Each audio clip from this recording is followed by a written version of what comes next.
Welcome to Shadowed Tales Archive. Tonight, we invite you to descend into darkness with a chilling anthology of horror stories. This is episode 29. Let the nightmare begin. Whispers by the Water.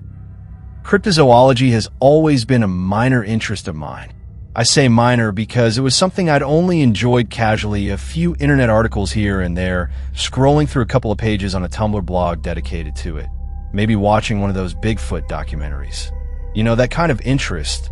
Nothing serious. Generally, that would be pretty common for most people. Most people, however, do not live in my little town where a supposed cryptid is how many folks here make a living. See, I live in a small town in the UK, more specifically in the northwest of England.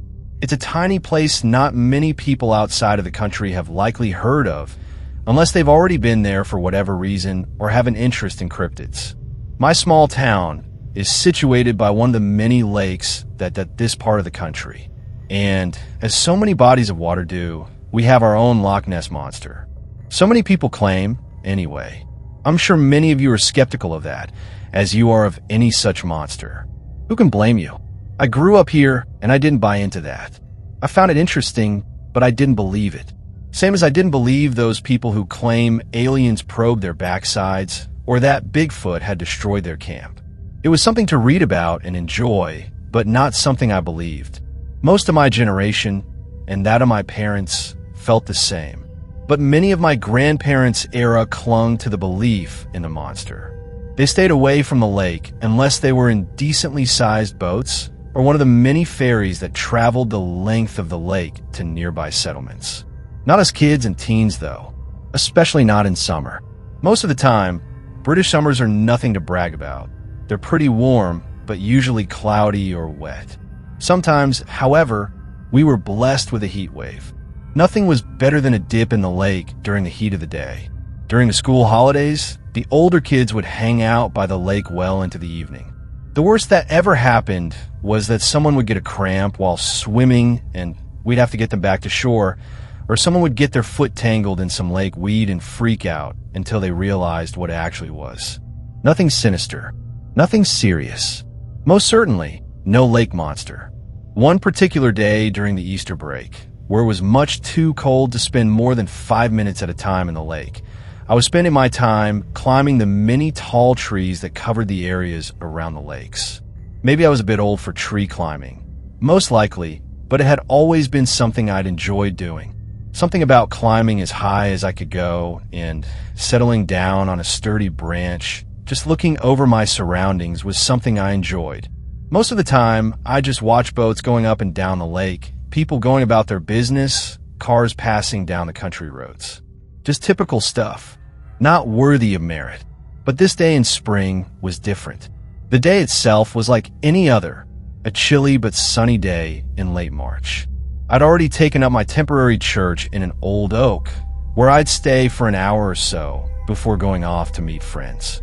From where I was perched, I could see two young kids, maybe around 8 or 9, playing down by the shore. They weren't close to the water, just sitting in the grassy area a little ways off the bank. 2 girls. I couldn't really see what they were doing beyond that general observation. This was nothing out of the ordinary. What was unusual was the large, dapple gray horse trotting along the shoreline towards them. Horses weren't exactly an unusual sight themselves out in a rural town, but they were usually in their fields or accompanied by a rider. There was no one else in sight, and this horse had no saddle, bridle, or any other sort of riding gear. There are no true wild horses in the United Kingdom, and the only semi-wild horses make their home in the New Forest, somewhere right at the other side of the country. That left the option of it having somehow gotten out of its field. For all it seemed weird to me, in hindsight, it wasn't all that unusual. Tourists were always crossing through private land and leaving gates open. Animals were bound to get out on occasion. The kids, Sophie and Lila, took immediate notice of the animal, looking up from their chatter and letting out delighted squeals I could hear even from my spot up in the tree.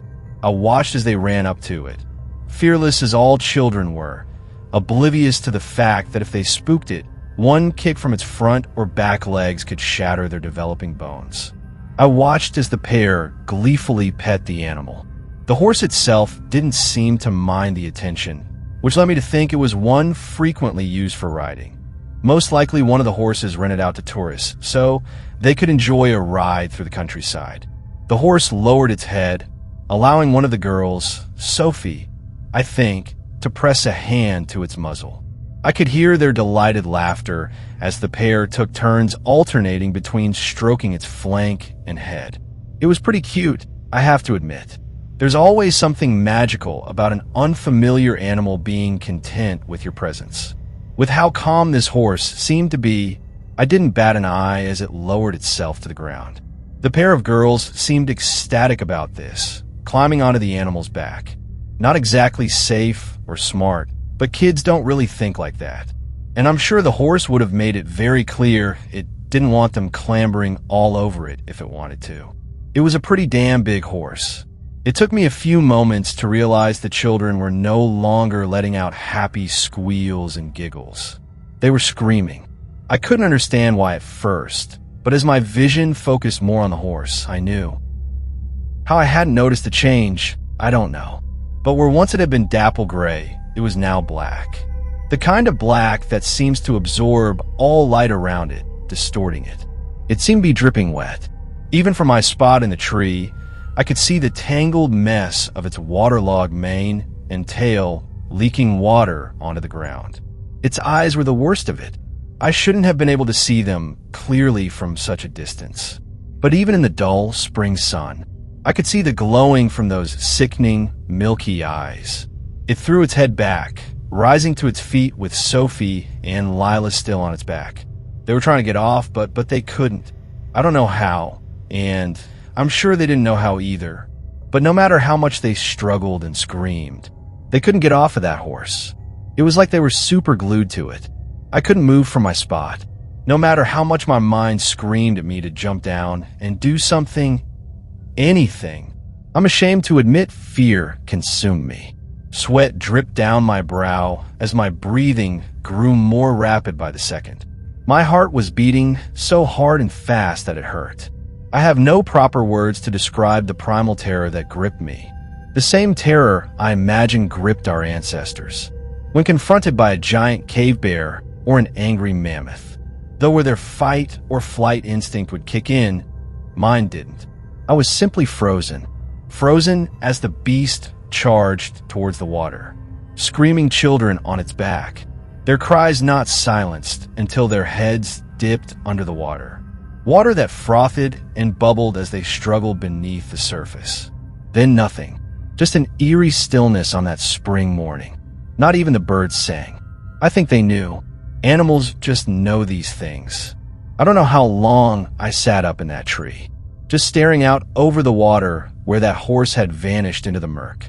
I don't know what became of Sophie and Lila, but I know they were never found, and that they never will be. It was written off as accidental drowning. Their parents beat themselves up over it, as any parent would. Nothing like this had ever happened before in our little community.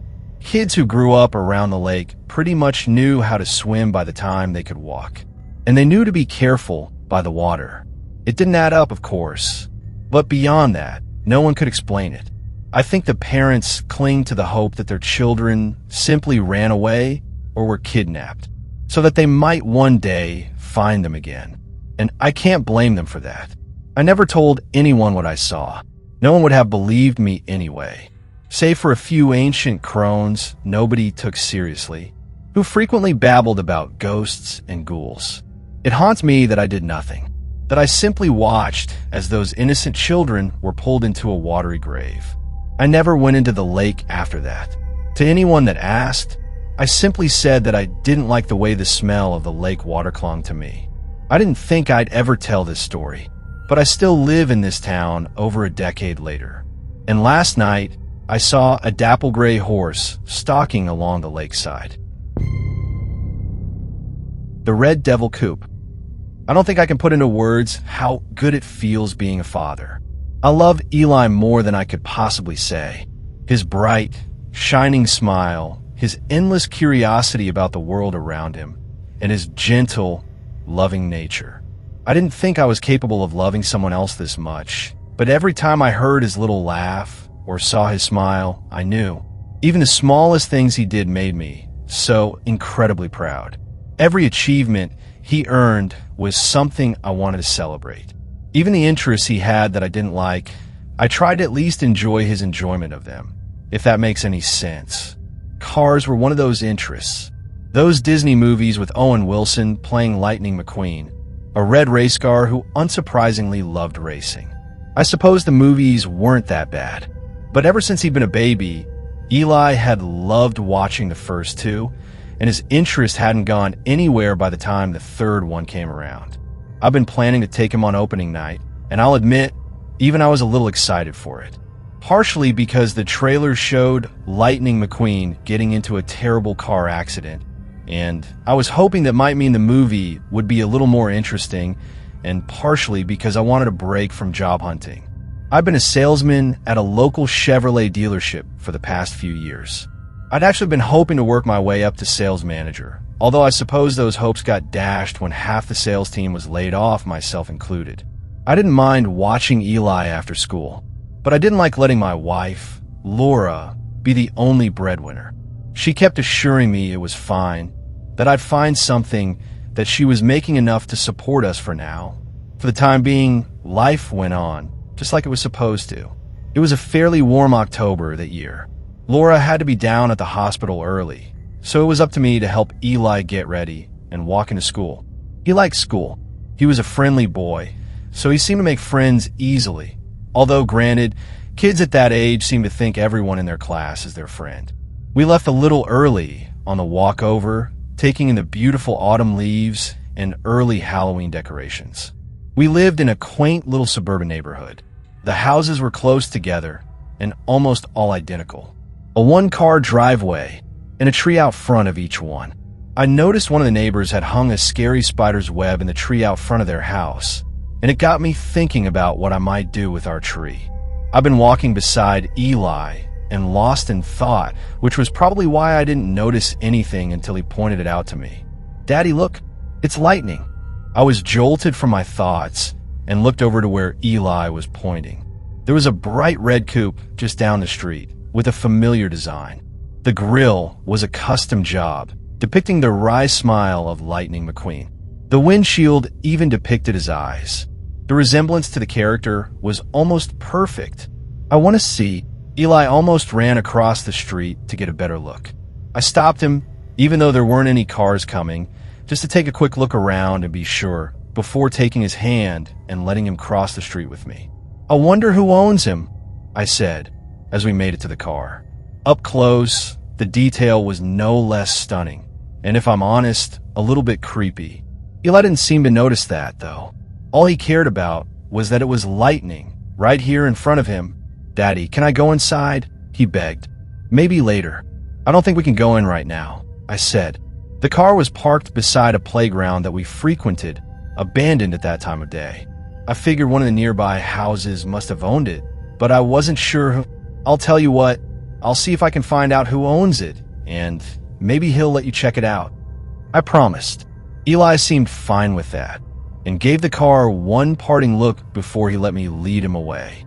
I spent the day applying to new jobs and had one phone interview with a woman who I'm sure was only trying to be as condescending as was humanly possible. I did a quick Google search to see if anyone in the area owned a Lightning McQueen model and found myself looking at similar models online.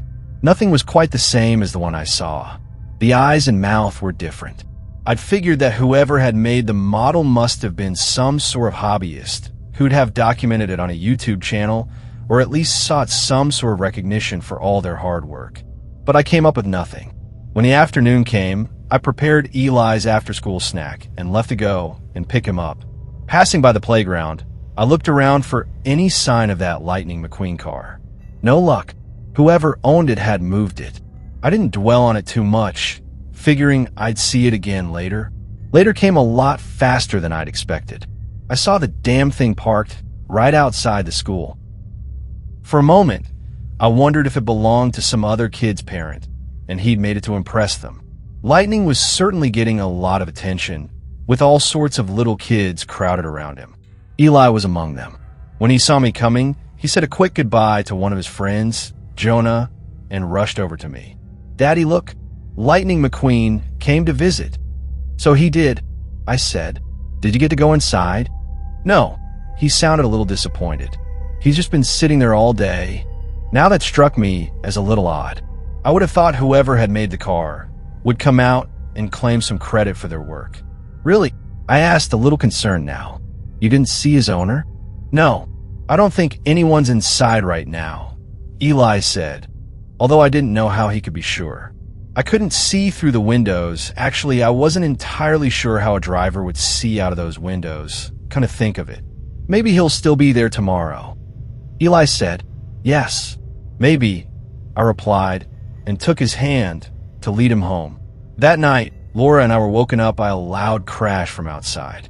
I jolted awake, disoriented and confused, unsure if I was dreaming or not. Outside, I heard the squeal of tires and shambled to my bedroom window to look out over the front yard. I couldn't see anything in the darkness, aside from an empty street out front. For a few moments, I listened to the semi-silence of the suburban night. There was no sound of a car speeding away or any sign of anything else. "Mark, what is it?" Laura asked, standing by the bed and awaiting my verdict. "I don't know. I don't see any damage, but should we go out and look?" Part of me didn't really want to, but I wasn't sure how much sleep I'd get unless I confirmed that they hadn't hit her car in the driveway. I put on a pair of slippers and headed downstairs, then out the front door to assess the damage, and swore under my breath when I saw what had happened. Our small tree was almost snapped in half and nearly uprooted. Something had hit it with a lot of force. My first instinct was a drunk driver, and I looked around for any sign of them, but saw nothing on my empty street.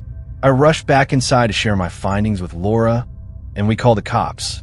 The police weren't able to do much aside from take a statement and look around a little. There was no saving the tree, so I need to have what was left of it removed. They weren't able to find any broken off pieces of the car either. Laura and I didn't get much sleep that night, and after putting Eli back to bed after the commotion, I stayed up looking through job boards, then through YouTube videos. By the time I had to take Eli to school, I was dead tired and shuffled through the motions of that morning. Lightning McQueen hadn't moved from his spot from yesterday and remained parked out front of the school. Eli stared and smiled, but didn't seem as interested in him today. Neither of us mentioned it. I kissed him on the cheek and headed back home, taking only a brief glance at the car before leaving. As soon as I got home, I looked up a cheap landscaping company and called them about removing the tree. "I can probably book something in for tomorrow," the man on the phone promised me. "We're a little backed up." "It's weird. We got a lot of calls like this today." "For broken trees?" I asked. "Yeah, there's been a bunch all over the neighborhood. I think a bunch of kids pulled some sort of stunt last night." I couldn't imagine a group of teenagers deliberately crashing their cars into trees for fun, even if they were just small trees. But, well, kids these days were a lot different than back when I was in high school. I took the slot for tomorrow and turned on the TV to check out the news. Sure enough, there was a report on all the vandalism from the night before. Our cat, Milo, rubbed against my legs as I watched, and I absent-mindedly petted him before letting him out to wander the neighborhood. After that, I took a nap on the couch, burnt out from all that excitement last night. When my phone's alarm went off, I slowly woke to work on Eli's after-school snack and checked the back door to see if Milo had come back. No sign of him, but I wasn't too worried about that. He seemed to prefer being outdoors, and I knew he'd come back when he got tired. I went out to go and pick up Eli.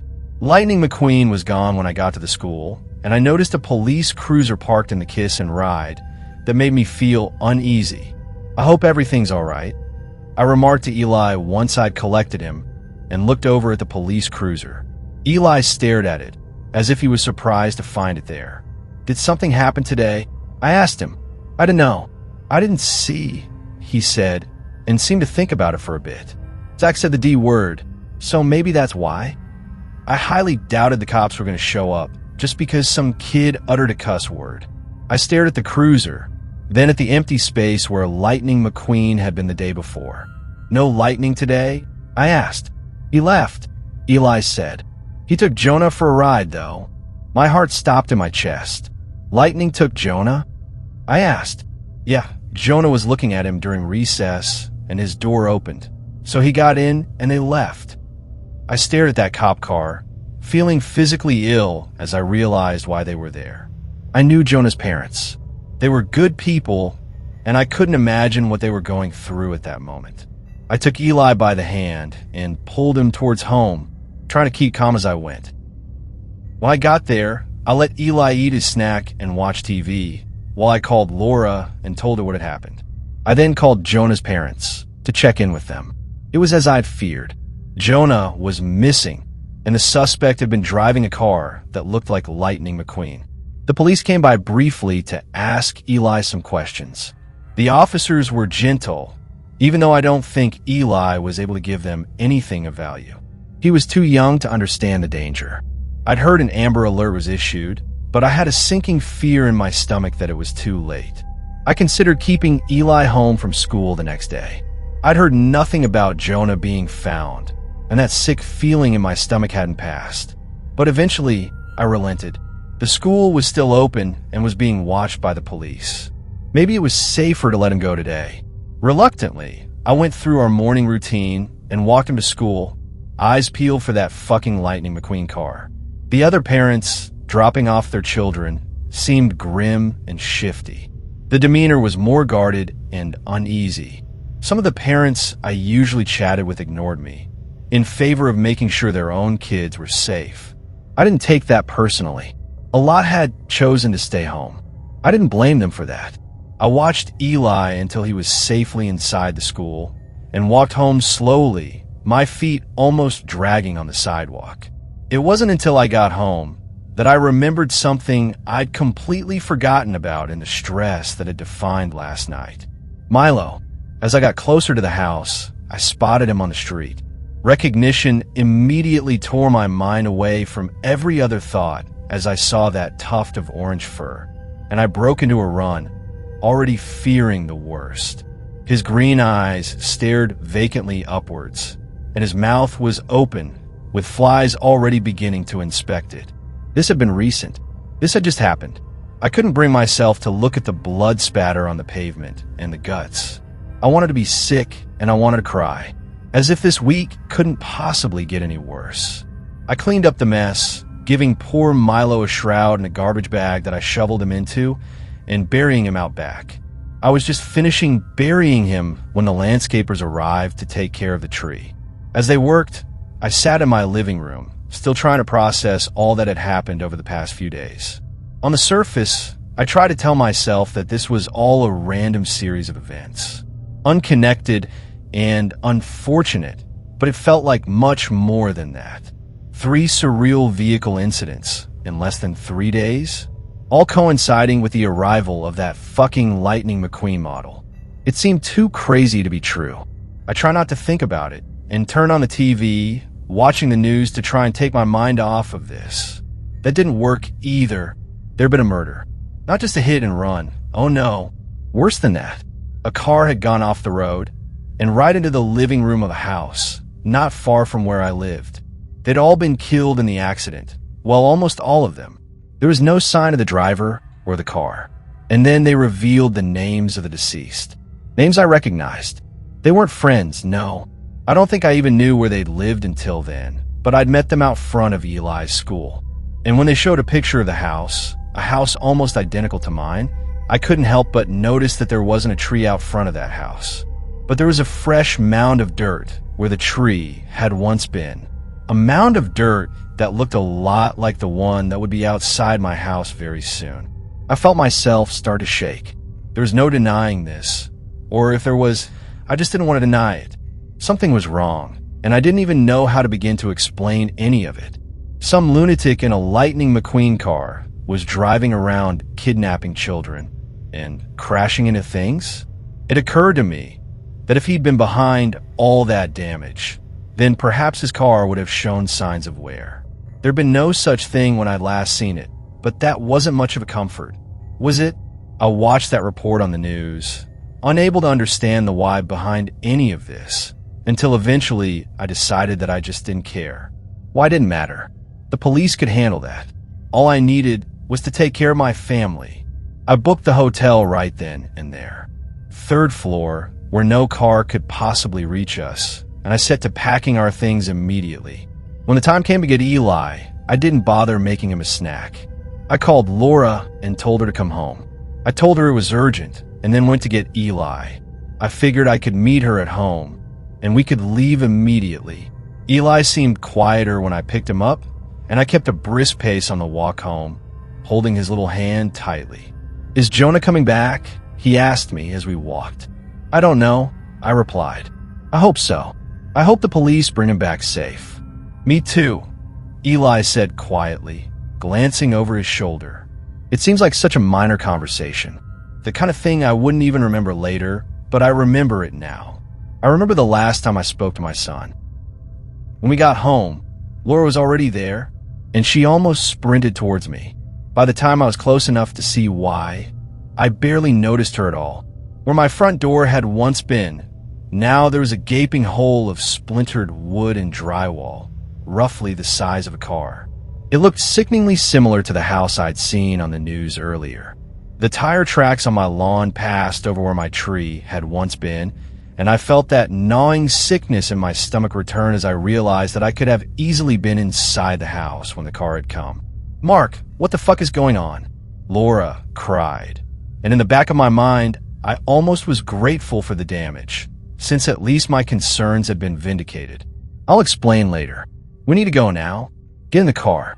I'll get the suitcases." "I've already booked a hotel," I said, and handed Eli off to her. I headed towards where my front door had once been and hurried through the ruins of my house, upstairs, to get our luggage. As I retrieved the suitcase from mine and Laura's room, I saw him through the window.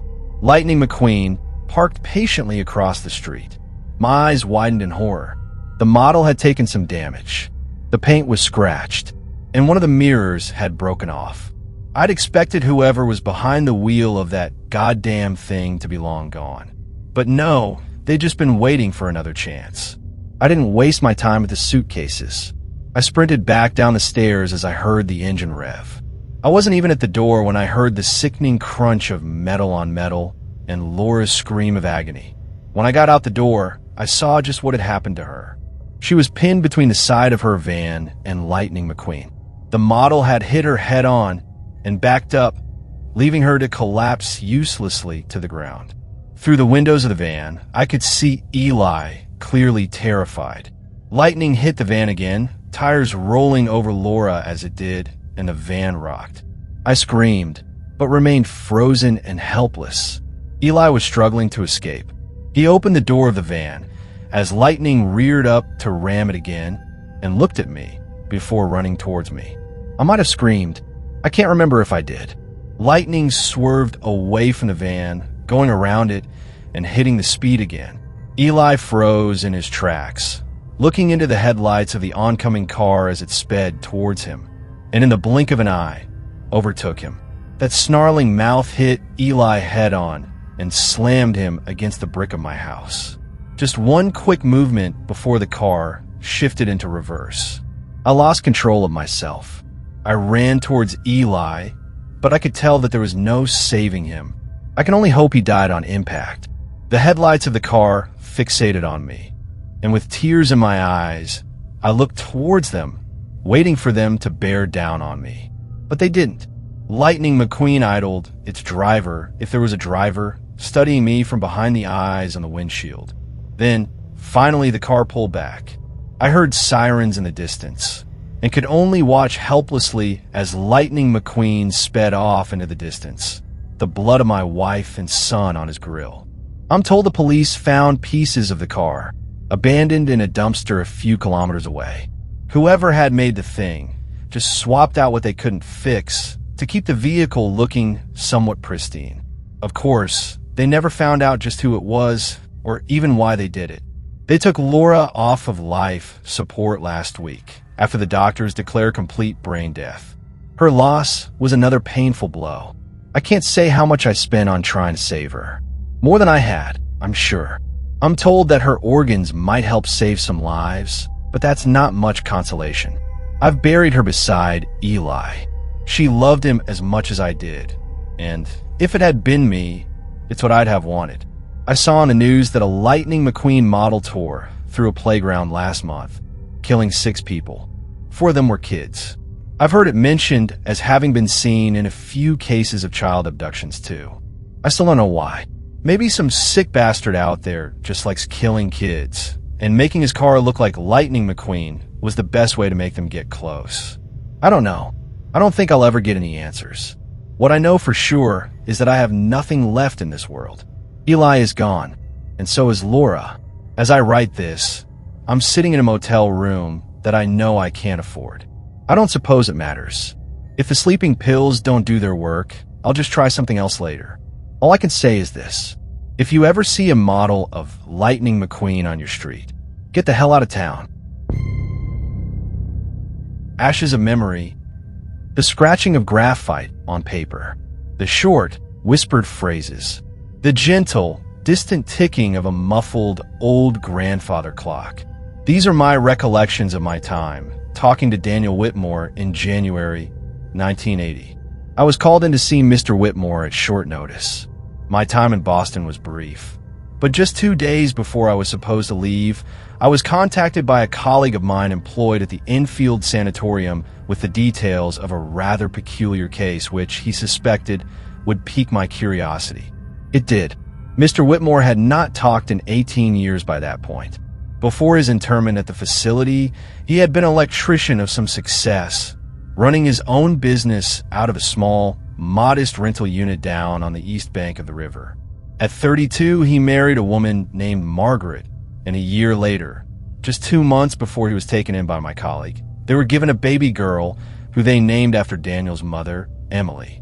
One afternoon in August, when the mercury peaked at 93 degrees, Daniel Whitmore disappeared. He had been walking through Boston Common, where he stopped at a cafe, presumably to visit the restroom. Witnesses reported seeing him enter, marked out in their memories by his red hair and pencil mustache, but not seeing him exit. The alarm was first raised when Daniel did not arrive for his 4:15 appointment at the doctor's. He was usually fastidiously punctual, at which point the family doctor called Margaret. For the next few weeks, she searched everywhere she could for Daniel, all the while desperately trying to look after their baby daughter. She got the police involved on the second day, and while they did their best, searching as much of the local area as possible and interviewing witnesses, every lead they followed turned up cold. After a week, police involvement was severely stepped down. After 3 weeks, the search was called off. That evening, a dejected Margaret Whitmore walked home, heartbroken at what she assumed was her husband running out on her and leaving her alone with Emily. Slowly and sullenly, cradling a child who cried whenever the wind picked up a little and brought a chill reminder of imminent autumn to her cheek, she walked down Dartmouth Street towards the river and came to a stop outside the door to their small apartment. There was a man curled up on the step. He was naked save for a thin piece of dirty cardboard that he fiercely clung to himself. Nowhere on his body could a single hair be seen growing, and his skin was ugly and burned, blistering painfully in places where the dull red flesh flared up into yellow, pustulant time bombs. Gently, she laid a single tender hand on his shoulder, and the man bucked and reared, back arching in pain as he swerved around. With a sharp cry of horror, Margaret saw that this man, under his melted flesh and scarred face, was her husband, and worse, that there was fear in his eyes. The doctors did their best to help him. Over the course of the next few months, he stayed at the Massachusetts General Hospital at Cambridge Street, where he was treated for his burns and given an in-depth medical examination. Aside from the superficial burns and scars, though, Daniel Whitmore seemed uninjured. Once he had recovered from the external damage, they had no choice but to release him. According to Margaret, he had seemed all right in the car on the way home, if a little jumpy at times, and, when not terrified and paranoid, at the very least pensive. In all the time that he had been kept in the Burns ward, He had not said a word. Other than certain terrified screams at the sight of needles, he had no such fear before. She seemed to think that he simply needed to recover from whatever shock he was dealing with, and he'd eventually open up to her. When they got home, she left him alone for a couple of minutes in order to tend to Emily. While she changed the baby's diaper, she heard a thud from the other room. She walked in to see Daniel collapsed on the floor, knife slipping from his bloodied hand. He'd grabbed the blade as soon as possible, and it was obvious hacked viciously at his wrist, as if trying to extract something from the flesh. Through her tears, Margaret dragged him back out and into the car and drove as fast as she could to the hospital.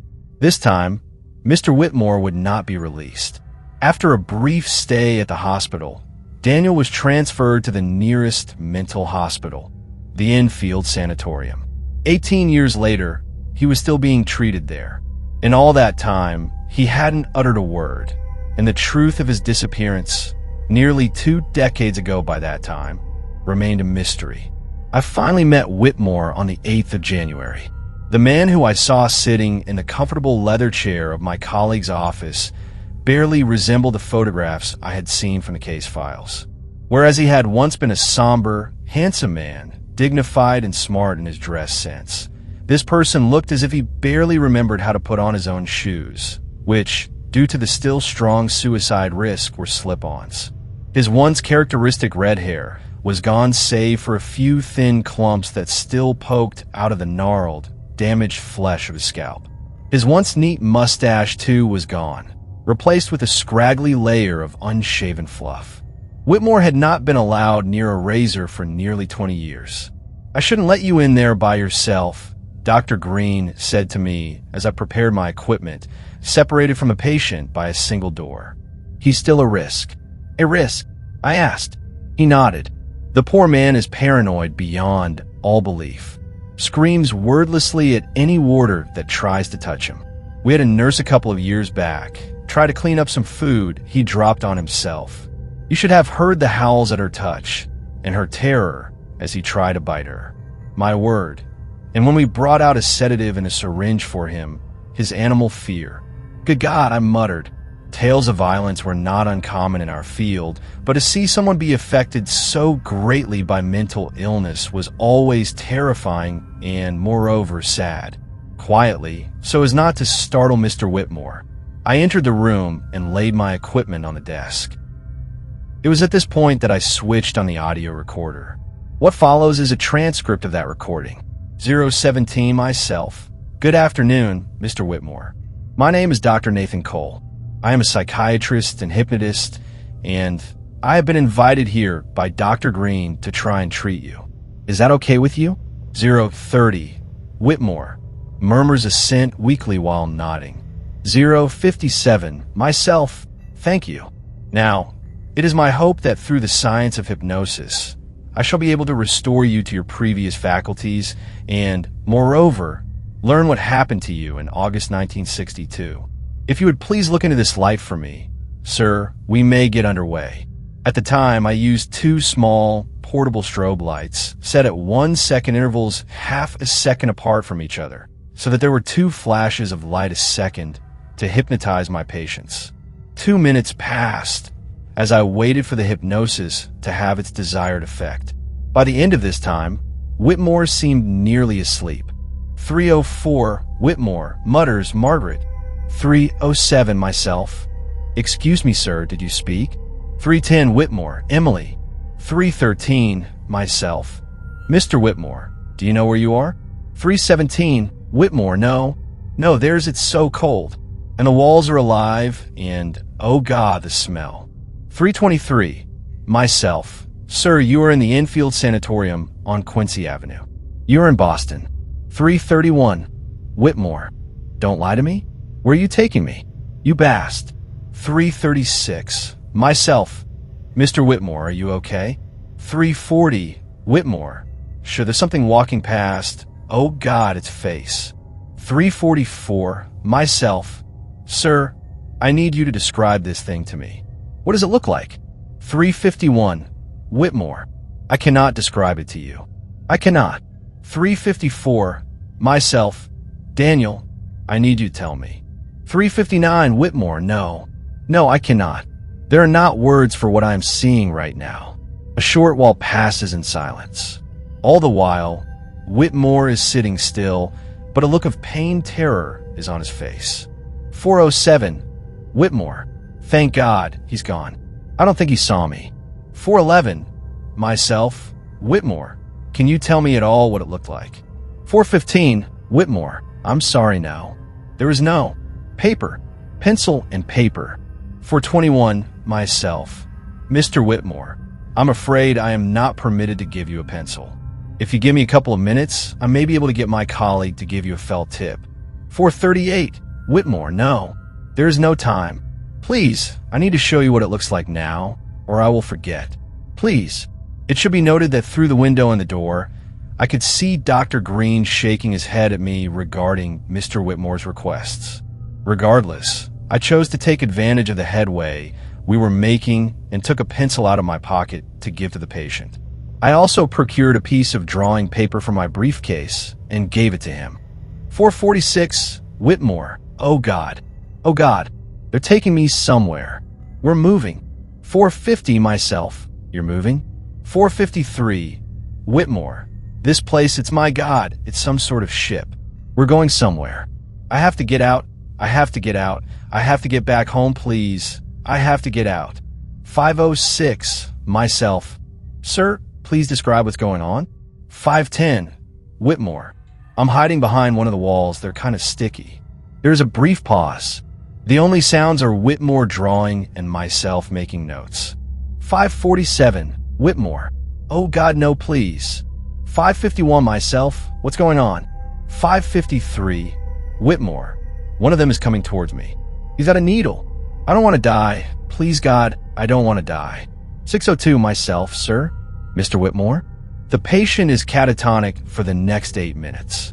Several times, Dr. Green can be heard knocking at the door, obviously requesting entry. I dismiss him, though, as I worry about inadvertently waking the patient from hypnosis and potentially further damaging his mind. 14:11, Whitmore. HH. 14:13, myself, Mr. Whitmore. Are you okay? If you would like me to, I could bring you back now, and that will be the end of our session. 14:26, Whitmore, no. No, please no. I need to know. I need to see why they brought me here. 14:32, myself, and where are you? 14:35, Whitmore. I'm no longer on the ship. I can see it above me. It's huge and round and unclear, and it's moving. Oh God, they're leaving us behind. No, please don't leave us. 14:47, myself. Can you describe your surroundings? Who are you with? 14:53, Whitmore. There are 8 of us, 8 humans, and a dozen or so of those creatures. They aren't quite like the ones on the ship, though. These ones are wearing some sort of gown. It's heavy and black, and they have ceremonial knives with them. Oh God, one's coming forwards, and he's lifting his knife, and oh God. Mr. Whitmore screams for 10 seconds. 15:23, myself, Whitmore. What is going on? 15:26, Whitmore. He used the knife, and he cut into my wrist. He had some sort of metal thing, and he inserted it into the bone. Oh God, I can feel it crawling around. I have to get it out. 15:41, myself. Focus, Mr. Whitmore. Tell me more about the people there, the humans. 15:48, Whitmore. There are 8 of them. Oh God, they're all screaming. They're all naked like me, and I think they're all from different languages. One of them is black. 3 people are Asian, 2 Middle Eastern. I see 2 white people besides me, 1 woman. Think she's French. She tried talking to me, but I couldn't understand her, oh God. They put those things in everyone now.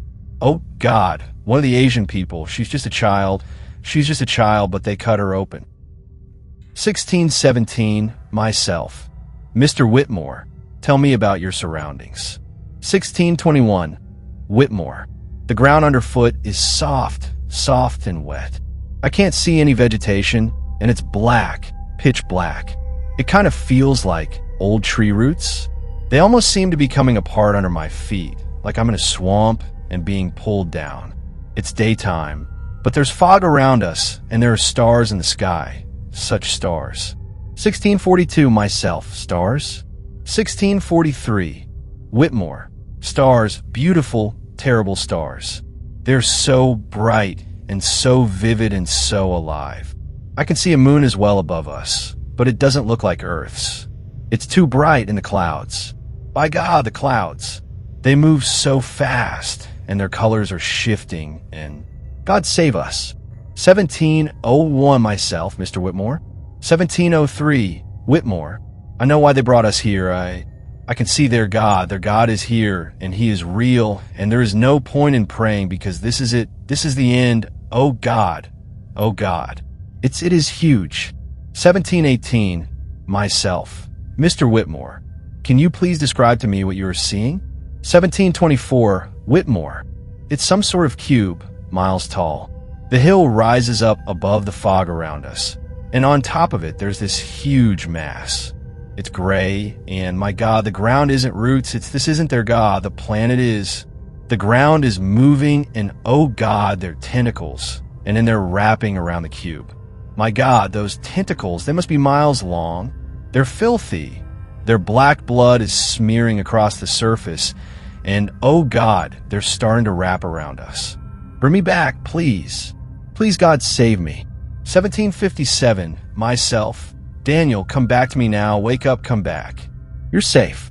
1834, Whitmore, no. No, it's too late. It's too late. The cube is brightening up, and it's white now, and now it's even brighter, and God, it burns.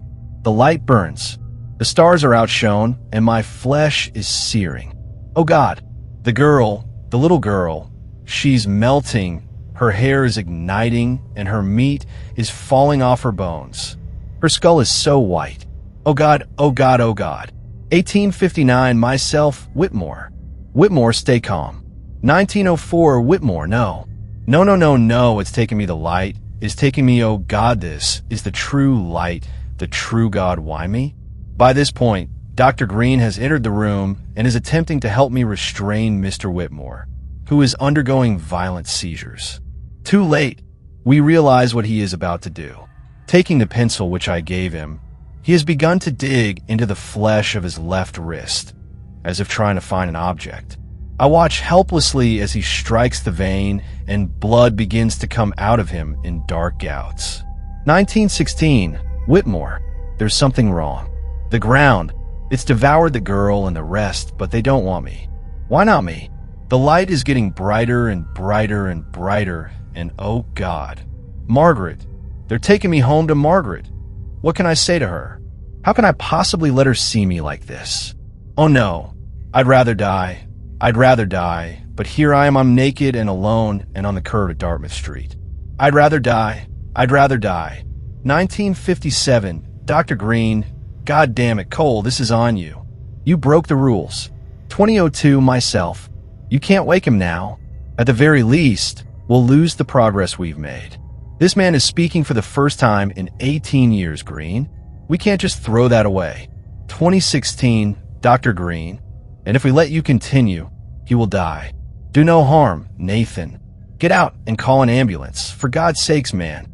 By now, Whitmore has stopped fighting back and is simply sitting there catatonic. On the tape, my quick departure is audible, as is the sound of the approaching ambulance siren and the paramedics who came to rescue Whitmore. After 5 minutes, there is no one left in the room, and the only sound present is the distant, muffled grandfather clock. The tape continues to run for 10 more minutes before it finishes. Nearly 40 years on, and I still haven't experienced anything quite as intense as my interview that day with Daniel Whitmore.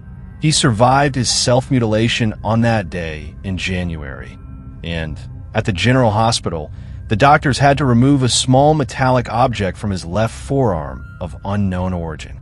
If there were records of what happened to this object, they have long since been destroyed. After this surgery, he made a remarkable recovery and, within a month, was released from the Enfield Sanatorium with a clean bill of health. For the rest of his life, He never once mentioned the trauma of August 1962, blaming his scars on a fictional house fire that, according to him, happened to him as a child. He died in 2013 at the age of 84 of a stroke, preceded 2 years earlier by his wife, Margaret. He was survived by his daughter Emily and her own children. As his closest surviving kin, I asked her for her permission to publish this story, complete with names. She consented graciously and even offered to help me accurately determine the dates on which certain events occurred. I still keep those drawings that he scrawled in January 1980. As of today, there is still no conclusive evidence to support or deny what Daniel claims to have happened in 1962 when he was walking through Boston Common. The last Halloween night. My name isn't really important, but for now I'll go by Eli. A little backstory. I grew up in a small town just outside of Hartford, Connecticut. Real nice place where everyone knew everyone, you never locked your doors, had a real charm to it. Nicest bunch of folks you could ever meet, really. We were all one big family. So this all happened in 2005. I was 10 at the time, and my friends Noah, Caleb, and Ben were out trick-or-treating. We were, in all honesty, a bunch of little ornery shits. We weren't malicious in any way. We just liked to pull pranks here and there. Like the time we broke into old Mr. Harrison's chicken coop and replaced his eggs with Cadbury cream eggs. We left the real eggs in a basket outside the coop, so he didn't mind much in the end. Had a hell of a time cleaning the chocolate out of his hen's feathers, though. So anyway, that Halloween, we decided we would bring big pillowcases to use as our sacks.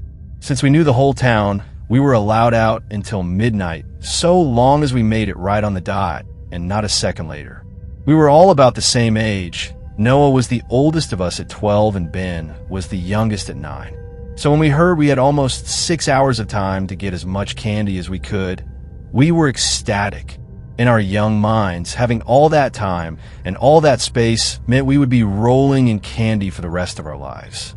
So we went out, all dressed up in homemade Avengers outfits, and got to work. It hit 11 way faster than we thought it would, and by that time we were each lugging around about 20 pounds of candy each. We had a lot of old couples and not many kids. Most of the other children were in their mid or late teens and saw Halloween more as an excuse to get shit-faced and have kinky costume sex at parties. Soon enough, it was 11:40 and I knew I had to get going soon. As I turned to tell everyone I was heading home, I saw the car. Now, if you would have told me what a pedophile was when I was 10 and explained the concept thoroughly, the image I would come up with would be an old, balding man with missing teeth and a wiry frame driving around in a beat-up and rusty van. That wasn't at all what the man who introduced himself as Mr. Wallace looked like at all. Handsome was one word you could use. He had a thick head of dark blonde hair, a slightly muscular frame, and a smile so white and perfect you could see it shining in the blackest of nights. And that's exactly what he did when he greeted us.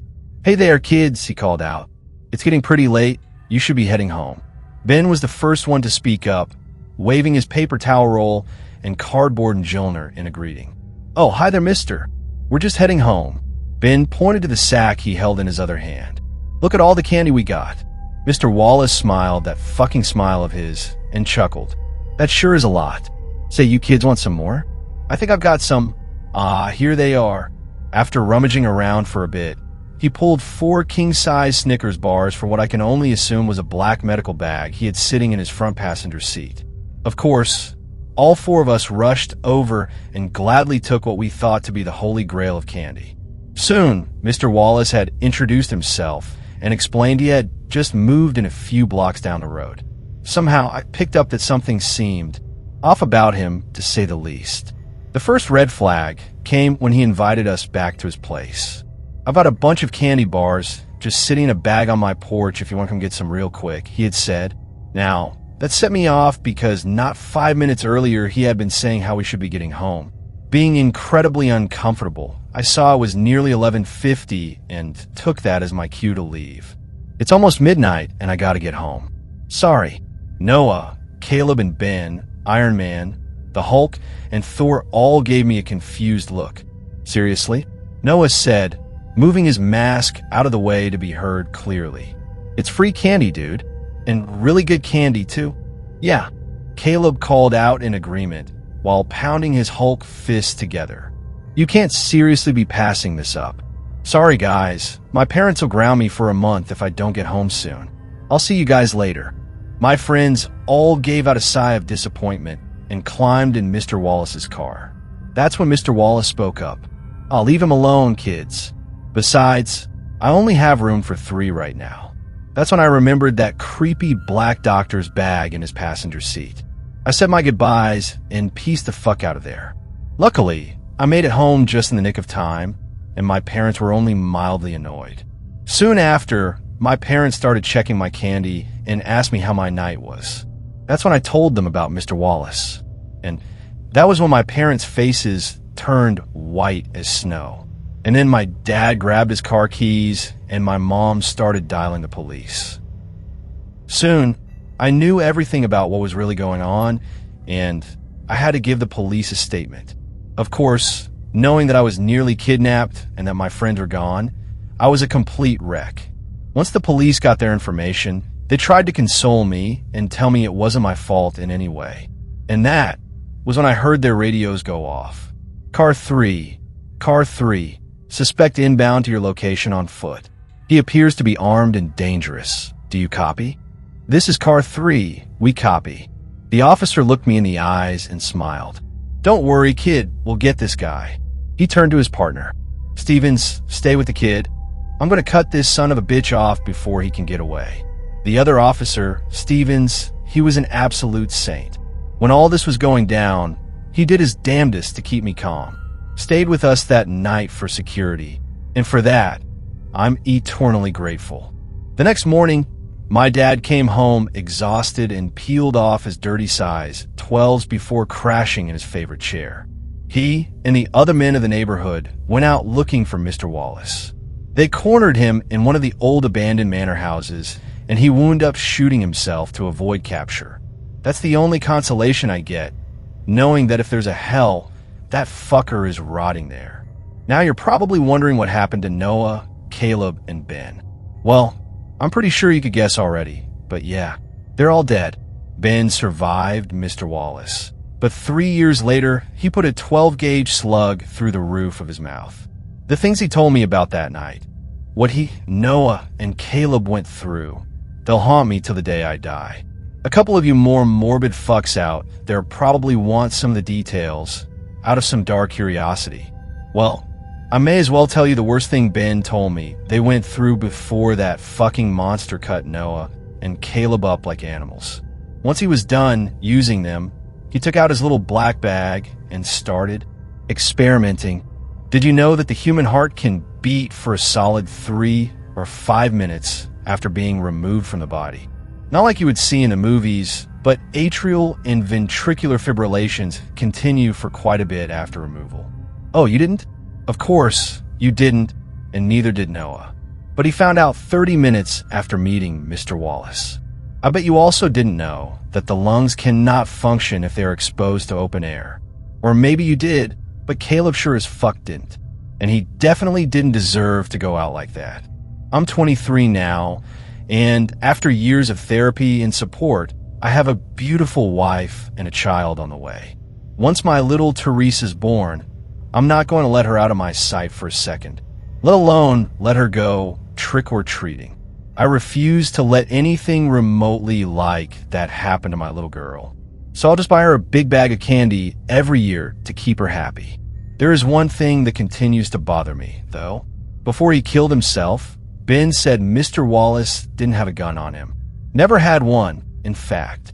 He did have several scalpels and medical instruments, but no firearm of any kind. The autopsy report showed Mr. Wallace died after receiving a single .45 round to the side of the head, from where he shot himself, it seems. What that doesn't explain is why Mr. Wallace's autopsy also turned up several ruptured organs and fractures, consistent with what would happen if a size 12 combat boot were to have repeatedly stomped his chest, neck, and pelvis, and why nobody outside of our little town knows about what happened that Halloween night. I guess some questions are better off unanswered. The promise of a puppy. The little girl stood outside the door. She stared at it, fidgeting with the frills of her dress. She could always wait until tomorrow. No, she had to ask now. She wanted it, and she knew she wasn't going to change her mind anytime soon. Stepping forward, she knocked on the door. Her small hand seemed to disappear in the shadow of the dark, aged wood. She heard a voice from behind the door. "Come in." She reached up on her tiptoes to grab the handle of the door and turned it. The sheer weight on the door worked in her favor, and it swung open. She stepped through the open door into the brightly lit room. Inside, at the far end of the room, sat a large desk. At the large desk sat a man. He was going over papers, shuffling them around, and making quick notations with a shiny silver pen. The girl marched up to the man sitting at the desk. "I want a doggy," the little girl said, or rather shouted at the man. From the look on his face, this was not the first time they had had the conversation they were about to have again. "Sweetheart, what did I tell you last time?" he asked. The child was taken aback by the question. There was usually screaming on both sides by now. You said that I wasn't responsible enough last time? The unfortunate incident with the goldfish. Yes, and if you weren't able to take care of a goldfish, I'm not sure you'd be able to handle a dog. But, tears were welling in the young girl's eyes as she sputtered. The man, who was now facing her in his swivel chair, creaked the chair forward and held the child's face in his hands. "Here's what we're going to do, sweetheart. I'm going to give you 2 weeks to prove how responsible you are. Getting up for school, packing your own lunch, being in bed by bedtime. If you can do that for me, without me having to remind you, for 2 weeks, I'll get you a dog." Her tiny face seemed to explode in sparkles of joy. "You really mean it?" "Yes, but it's 2 whole weeks. That's 14 days. You think you can do it?" She placed her hands square on her hips, her face scrunched in determination. Okay. The next 2 weeks were tense, and arguably the longest of her life so far. She cut it close, but he never had to remind her. With the exception of having to intervene when she tried to make peanut butter by smashing peanuts and margarine together with a hammer she found, everything went surprisingly smooth. "Daddy, Daddy, Daddy," she shouted. "Yes," the man answered, not looking up from his work at the desk. "It's been 2 weeks," she said triumphantly. "And?" the man asked, seeming to lead the witness. "And I did everything you told me to." "You did?" He swiveled around in mock surprise. "Yes," she smiled expectantly. I don't know. I think maybe we should go for another 2 weeks, just to be sure." The little girl's face fell. "Oh, all right." The man scratched his chin. "Now, what was I going to get you?"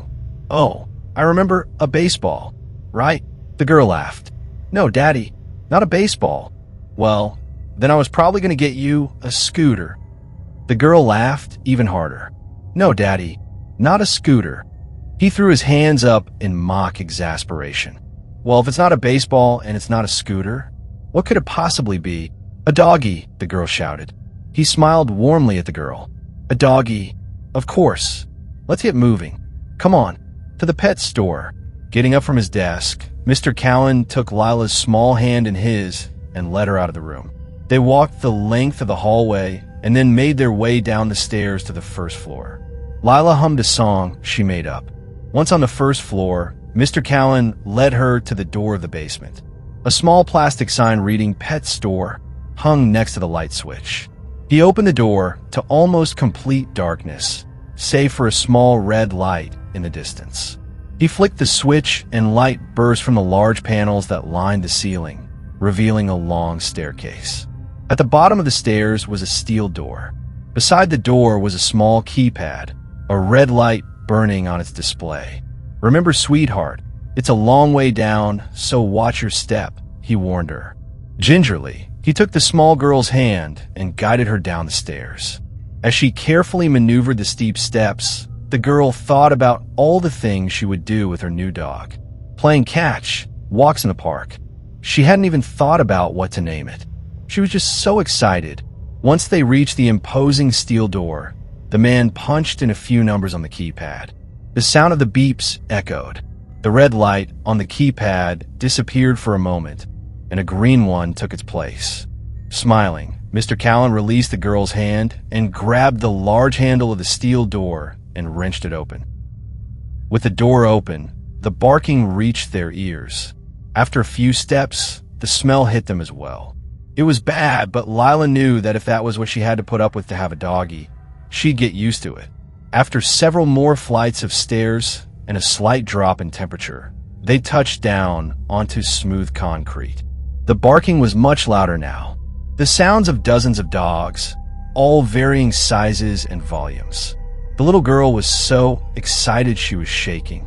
She immediately made a beeline for the first cage she saw and asked, "Is that my doggy?" pointing inside. Mr. Callan laughed. No, I've got one picked out special, just for you." He led her over to a section of the kennel towards the back. "Now, I just found this one, so he's a little scared," Mr. Callan said. Lila stared into the cage for a moment. After a time, her face warped with disappointment. "Why doesn't he look right?" she asked. "Well, I usually groom them right away, but you were so excited, I decided it could wait," the man explained. "Is he asleep?" she asked. "Probably. He's very tired. He had a long trip." "Can we wake him up?" the girl asked in hushed tones. "Just for a few minutes, and then he needs to rest? Okay." The little girl took a few steps forward and lightly rapped on the metal bars of the cage, the sound bouncing around under the high ceilings. Who's there? Please, I just want to see my family." Lila's nose wrinkled in disapproval. "Well, he doesn't sound like a doggy at all." Mr. Callan's eyes remained warm as he pulled a small remote out of his pocket. "No, he doesn't. Whoever is there, I'll give you whatever you want." You want money?" "I don't have a lot, but you." The voice was replaced by violent, tortured screams. Mr. Callan's eyes never left the cage as he released the pressure of his thumb from the small remote. "We're doggies who don't sound like doggies, sweetheart," Lila replied instantly. "Bad doggies. And we don't want bad doggies, do we?"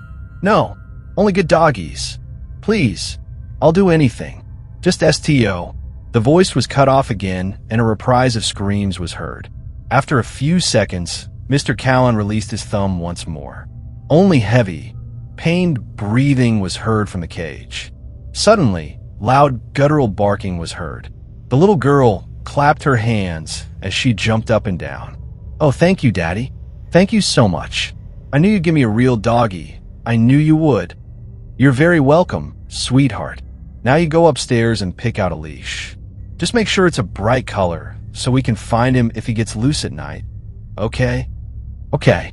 Happiness was radiating off the small girl like a space heater, and she made her way towards the stairs. Past the cages of men in various states of starvation, barking as loudly as they could. Past the men painted black, yellow, or brown, with fur painfully stitched to their skin. Past the large tank of water with a man in the orange wetsuit floating at the top, outfitted with makeshift scuba gear. As she put one foot on the stairs to start her ascent, she stopped. She turned around and placed a hand on the tank, watching the decaying body bob in the filthy water. "I'm sorry I forgot to feed you, Mr. Fish. I won't forget to feed my doggy." Then she turned around and dashed up the stairs. She couldn't wait to play with her new doggy. And that was tonight's tale from the Shadowed Tales archive. If it left a mark on your mind, if the silence feels heavier now, then the story did what it was meant to do. Don't forget to like, subscribe, and share the darkness. New stories are always on their way. Until then, keep the lights low and the doors locked.